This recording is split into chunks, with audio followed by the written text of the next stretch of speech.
Halo teman-teman, perkenalkan kami dari kelompok 14 ingin mempresentasikan atau menyampaikan materi dengan judul strategi generik, di mana tugas ini bertujuan untuk mengisi nilai tugas.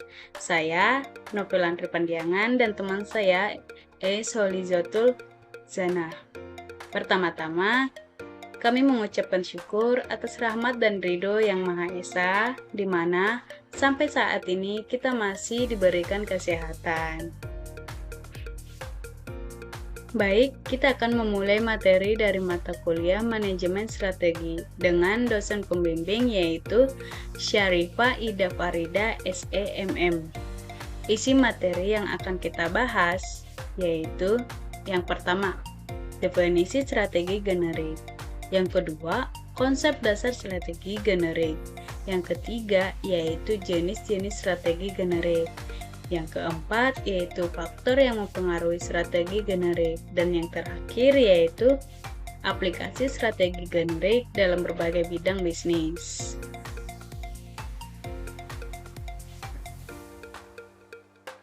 Definisi strategi generik. Strategi generik merupakan salah satu strategi yang sering digunakan oleh perusahaan untuk bersaing dalam industri sejenis maupun berbeda jenis. Strategi bersaing generik bertujuan untuk menciptakan posisi yang menguntungkan dan kekuatan pada persaingan industri. Menurut Michael E. Porter, strategi ini bertujuan menciptakan posisi kompetitif yang menguntungkan dan memperkuat daya saing perusahaan. Terdapat 3 jenis strategi generik. Kepemimpinan biaya, di mana perusahaan menawarkan produk dengan biaya lebih rendah. Diferensiasi, yang menekankan keunikan produk. Dan fokus, yang berfokus pada segmen pasar tertentu. Penerapan strategi ini membantu perusahaan dalam penerapan, perencanaan, dan implementasi operasional untuk mencapai tujuan jangka panjang. Konsep dasar strategi generik. Strategi generik adalah suatu pola pikir yang digunakan oleh manajemen untuk membuat keputusan strategis yang efektif. Dasar teoristis strategi generik didasarkan pada ide bahwa setiap perusahaan memiliki kelebihan dan kekurangan tersendiri, sehingga pilihan strategis harus disesuaikan dengan potensi dan kelemahan internal maupun eksternal perusahaan. Implementasi strategi generik memerlukan analisis mendalam terhadap lingkungan internal dan eksternal perusahaan, seperti analisis SWOT, yang sering digunakan untuk membantu manajemen memahami posisi perusahaan saat ini dan merumuskan strategi yang sesuai.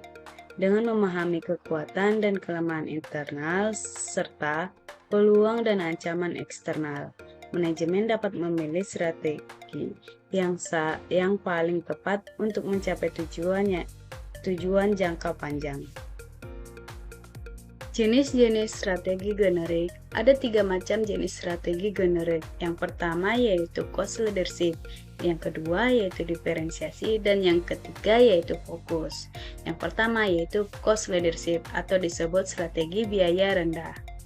Strategi biaya rendah menekankan pada upaya memproduksi produk standar yang sama dalam segala aspek dengan biaya per unit yang sangat rendah. Produk ini atau harga ataupun jasa biasanya ditunjukkan kepada konsumen yang relatif mudah terpengaruh oleh pergeseran harga atau price sensitive, atau menggunakan harga sebagai faktor penentu keputusan. Yang kedua yaitu diferensiasi, mendorong perusahaan untuk mampu menemukan keunikan tersendiri dalam pasar yang menjadi sasarannya. Keunikan produk atau barang dan jasa Yang diutamakan ini memungkinkan suatu perusahaan untuk menarik minat sebesar-besarnya dari konsumen potensialnya. Sekian dari penjelasan saya, selanjutnya akan diterangkan oleh teman saya, Solizotul Zana. Sebelum ke materi, izinkan aku perkenalkan dulu. Halo, aku Isali Sotoljana. Di sini aku mau melanjutkan materi yang telah disampaikan oleh Novel. Jenis-jenis strategi generik poin ketiga yaitu fokus. Strategi fokus digunakan untuk membangun keunggulan bersaing dalam suatu segmen pasar yang lebih sempit.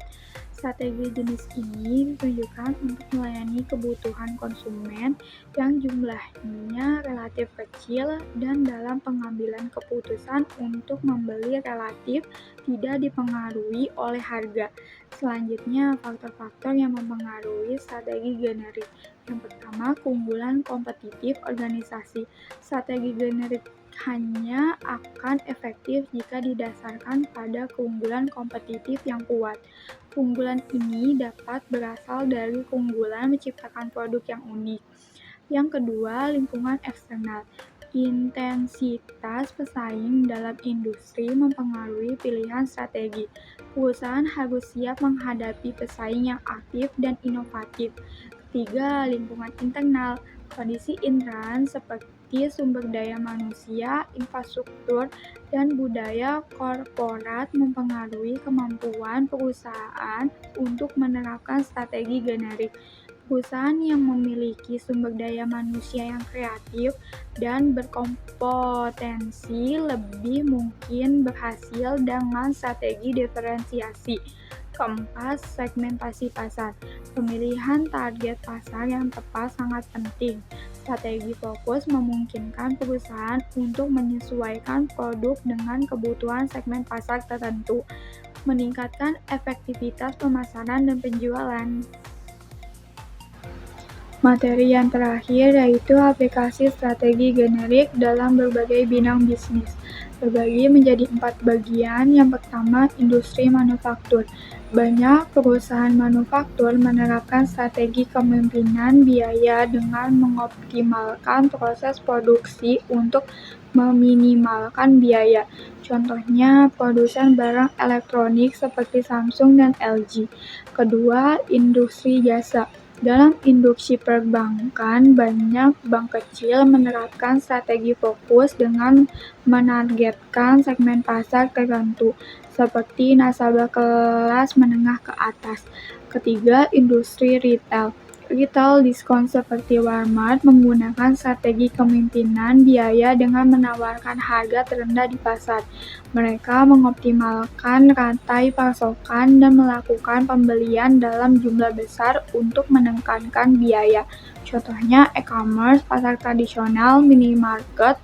Keempat, industri teknologi. Perusahaan teknologi seperti Google dan Microsoft menggunakan strategi diferensiasi dengan menciptakan produk inovatif yang memiliki fitur unik seperti Microsoft Office Suite. Sekian materi yang kita berdua sampaikan. Maaf jika ada yang tidak enak atau pembawaan kita berdua sampaikan kurang dipahami. Terima kasih. Jangan lupa subscribe ya, biar kita rajin untuk mengupload tugas-tugas dari dosen. See you!